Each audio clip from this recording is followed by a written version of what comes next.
Excel Chapter 9, pages 422 through 428. You should have already done your file save as and named this file Community Theater. Go ahead and click on the Documentation tab. And then right here where it says Author, type in your name.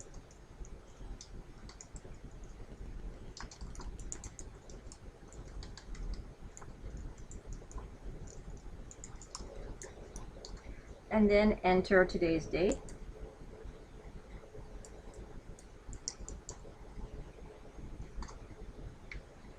And then you want to review the contents of the workbook. All right, so we are at the Eugene Community Theater. The purpose is to prepare invoices for theater patrons. Go ahead and click on the Invoice tab. Take a look. This is an example of what we're going to be doing, the different ticket prices that we have, invoice data. Go ahead and click on the ticket data.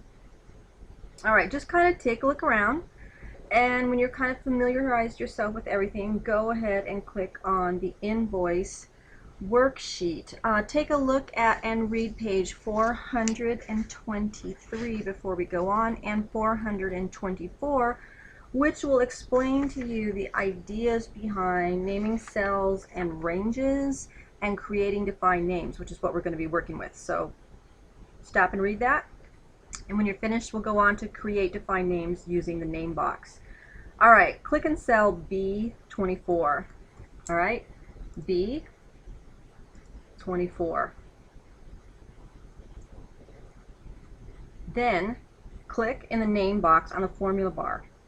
Okay, name box, I talk to you about it all the time, very important little handy tool. Click right in there. You notice that B24 is selected. Type handling costs. Now, when you are naming ranges, this goes for this entire chapter, never use a space. Really hard for those of you who know how to type really well. You're going to have to slow down and remind yourself not to do it. All right, once you type in handling cost, you go ahead and press your enter key. Cell B24 remains active and handling cost appears in the name box instead of the cell reference. Right there, you can see it. So now instead of B24, it says handling cost, and you're going to see why that's important later. All right, page 425, step number 3. Click on cell B25. And we are going to name this one parking fee. So go up to your name box. Remember not to use any spaces. When you get it typed in, you press your enter key to make it accept. If you fail to press your enter key and you click someplace else, it'll just revert back to B25, the old cell reference. So always just remember, once you type in any type of either cell name or cell range name, you always press your enter key when you're finished. All right, step number 4, select the range A16 through C21. All right, here's A16, and I'm going to go across to C and then down to 21. So A16 through C21. This is the cell reference for the active cell range in the name box. A16 through C21 is what it is, okay? Now, 5, click in the name box and type ticket price with no spaces. And press your enter key. Now, the name of this range is ticket price. Okay, we're going to refer to that later, and you'll see why. All right, select the range F25 through J25. All right, here's F, here's 25, and there is J25. In the name box, we're going to call this the transfer area.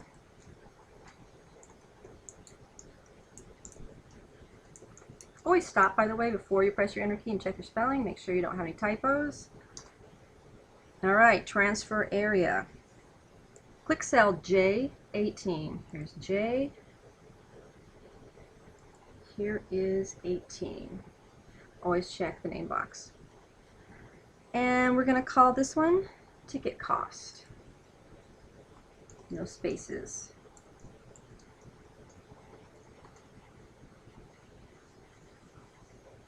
All right. Step number 8, click cell J22. Okay, here's J. There's 22. Check and make sure. Click in your name box, and we're going to name this total invoice. And press your enter key. All right, once you have all that finished, go ahead and flip over to the next page on page 426 to select cells and ranges with the name box. All right, let's go up to our name box and click the down pointing arrow next to it, and look what you have. Everything we named is sitting there waiting for you to click on it. Click parking fee, and it jumps to the parking fee. Okay, this time select ticket price. Do you see that this whole range is selected? That's a very fast, accurate way to get to the correct range. You just name it, and then there's no question later to what you were referring. All right, to create defined names by selection for the invoice data area. All right, I see a whole lot of yellow, and whenever your textbook uses yellow, obviously that is a warning to you. So the first thing I'm going to do is reach up and hit save. All right, and what they're warning you about in that yellow box is click on cell B3. So cell B3 contains the date, but look at, there's cell B4 next to it. So in cell B5, Main Street bleeds over and is lying on top of cell C5, here we go, sorry, cell C5, B5 and C5. All right, so it bleeds over it, but cell C5 is actually blank. It's empty. The text is only contained in B5. It's just that it's lying on top of C5. And as long as we don't put anything in C5, the text will continue to just lie on top of it, and it won't truncate. Okay, so again, look at cell B6, then you click on cell C6, if I can say B6 and C6, and you'll see that cell C6 does not contain 70777. It's a blank cell. So that's what they're warning you about, is when you start selecting and you go like this and it looks like you missed all of this, you didn't. Okay, it's important that you only select in the column B when they have you doing your selection, and you don't pick up C. So that's what that whole yellow box was about. All right, select the range. You select A3 through B12, B12. And yeah, that's going to be sitting there naked. Let it go. All right, click the Formulas tab on the ribbon, and then click the Create from Selection button in the Defined Names group. All right, so here's Defined Names group. Here's Create from Selection. The Create Names from Selection dialog box opens. Step number 3. Click the top row checkbox to remove the check mark because this range doesn't include labels at the top. And then verify that the left column checkbox is checked. All right, left column, we got a check, we're good. The labels in the left column will be used to create the defined names. Click OK. Each cell in the range B3 through B12 is named based on its label in column A. Okay, now click the name box arrow and take a look at that. There's a subscriber right there. Click on phone. Boom, jumps you to phone. Phone number. Ticket quantity. There it is. So you can sit there and go through them.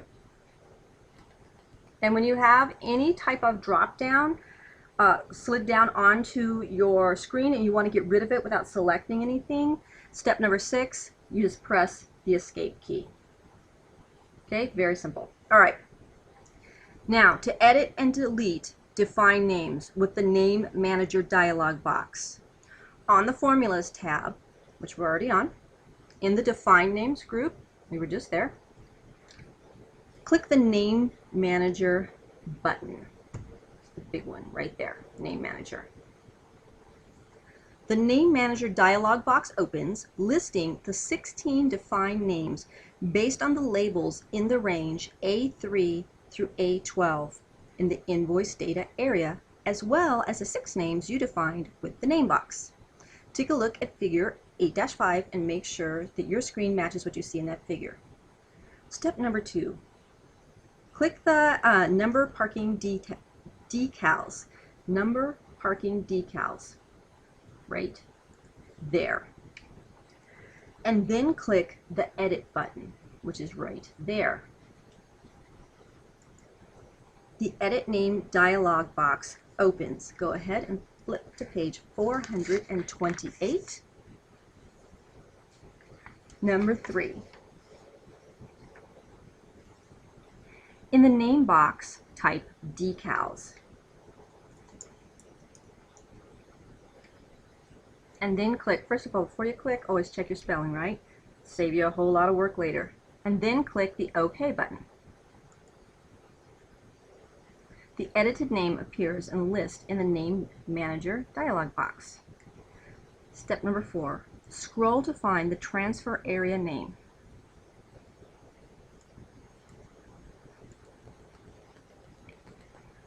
Click the Delete button. You always get a warning, hey, are you sure that's the one you want to delete? And by the way, you always want to read this because these are really easy to click on the wrong one. So it says, are you sure you want to delete the name transfer area? Is that what they asked us for? Yes, it is. So go ahead and click OK. And when you get done, hit close.